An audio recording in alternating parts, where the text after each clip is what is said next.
Zionism calls the forerunners.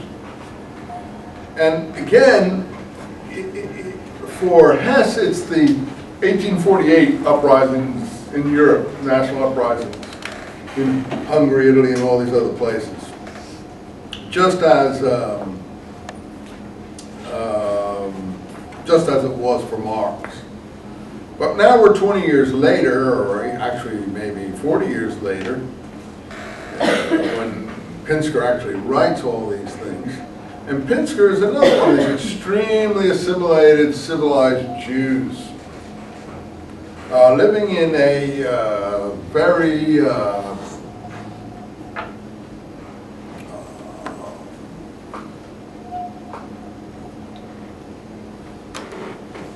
advanced section of Russia, quite a economically flourishing section of Russia. The area of Russia around the Black Sea, which is still a pretty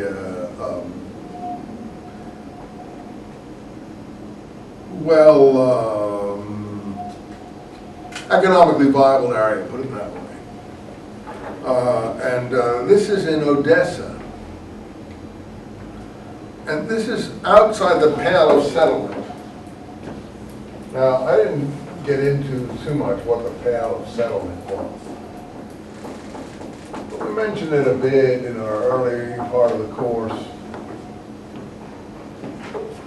The Pale of Settlement was where the mass of Jews were sort of flushed or pushed as time went on, as they moved from west to east towards Poland and the Russian border, and then the Russian Tsarist regimes forced them to remain there.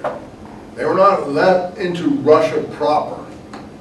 They were only allowed in these Pale of Settlement areas. And it was a huge area from basically the Baltic almost down into Romania and places like that. I don't even know what the extent of it was, but in Russia, it is the whole western part of what Russia, what we now call White Russia, Belarus. It was on the Polish border, since the Polish border in every war kept switching. You know, it either ran through it or one side or the other side of it, it went back and forth. But this is where Jews were allowed to exist, and I think the word Pale comes from work, where they were allowed to work. Because in Hebrew, the word work is Peoleh. Peoleh. In fact, in Israel, the Workers' Party are called the Peoleh Zion, the Workers of Zion. And I think the Pale in English came from Peoleh, or Peolim, or Pa'al, to work. I think so. This should be in the way here.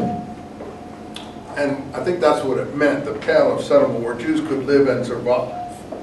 But they couldn't leave it. Then in the tired, give me your tired of your poor era of American history, which is celebrated in the poem on the Statue of Liberty by the young Jewish woman in New York, from a Sephardi background, I think she was, Emma Lazarus. Her name, I remember her name finally, Emma Lazarus. Watching these huddled masses coming from Eastern Europe.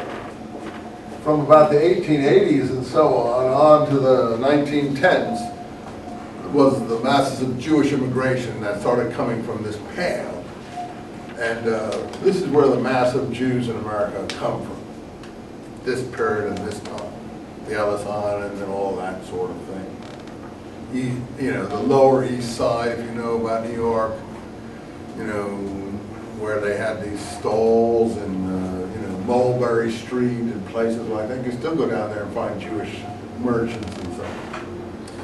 So the big immigration, there was the German immigration in the 1840s in the wake of, and 50s in the wake of the suppression of, and 60s in the wake of the suppression of the national movements and the conservative reaction in Central Europe.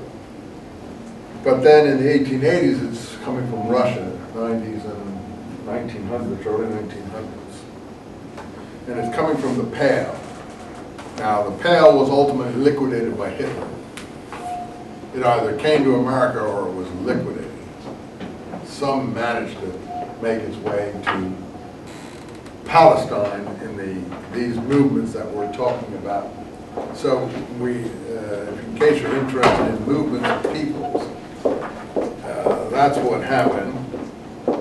But you see, here is Pinsker's biography. I think ultimately he became a doctor. He even went to the University of Moscow. He studied law in Odessa, and he got even a medical degree. He's a highly civilized person. In the Crimean War in the 1860s, he was honored by the Tsar for his help in controlling outbreaks of typhus and so on.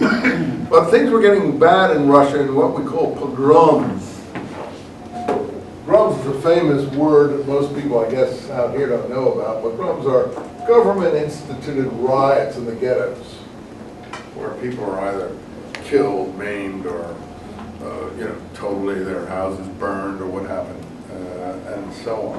And these were going on constantly in these areas, mostly by Cossack troops, but others. And why? I don't know why.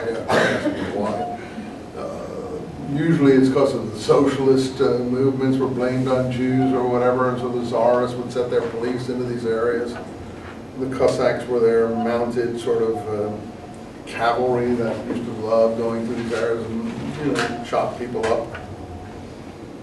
And then, of course, here it is. When the Tsar Alexander II, who was a reforming Tsar, was assassinated, you don't know the history of Russia probably, in March 1881, because of his liberal, and he was actually liberal, but he wasn't liberal enough for the anarchists and all the other groups that were in Russia at this time, trying to overthrow the regime. And those that didn't succeed went off to Siberia and so on, where they got together and made other contacts and waited for the next period, came in the First World War period.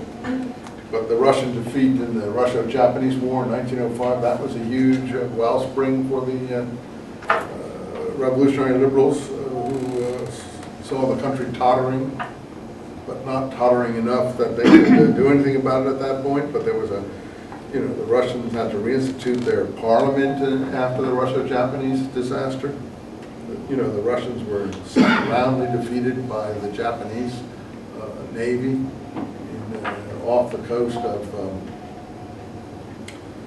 Sichuan coast, where all these restaurants are now used. I think it's Tsingtao beer or whatever is one of those places because of some of the immigrants who were out there.